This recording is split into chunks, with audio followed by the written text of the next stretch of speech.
تو جو لوگ میرے لیے وطن چھوڑ گئے اور اپنے گھروں سے نکالے گئے اور ستائے گئے اور لڑے اور قتل کیے گئے، میں ان کے گناہ دور کروں گا اور ان کو بہشتوں میں داخل کروں گا جن کے نیچے نہریں بہہ رہی ہیں۔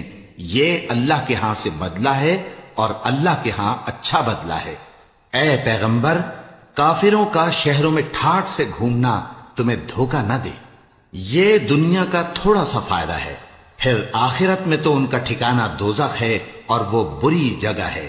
لیکن جو لوگ اپنے پروردگار سے ڈرتے رہے ان کے لیے باغ ہیں جن کے نیچے نہریں بہہ رہی ہیں اور وہ ان میں ہمیشہ رہیں گے۔ یہ اللہ کے ہاں سے ان کی مہمانی ہے، اور جو کچھ اللہ کے ہاں ہے وہ نیکوکاروں کے لیے بہت اچھا ہے۔ یہ کیا عقل کی بات ہے کہ تم لوگوں کو نیکی کرنے کو کہتے ہو اور اپنے تئیں فراموش کیے دیتے ہو، حالانکہ تم اللہ کی کتاب بھی پڑھتے ہو؟ کیا تم سمجھتے نہیں؟ مومنو، تم ایسی باتیں کیوں کہا کرتے ہو جو کیا نہیں کرتے؟ اللہ اس بات سے سخت بیزار ہے کہ ایسی بات کہو جو کرو نہیں۔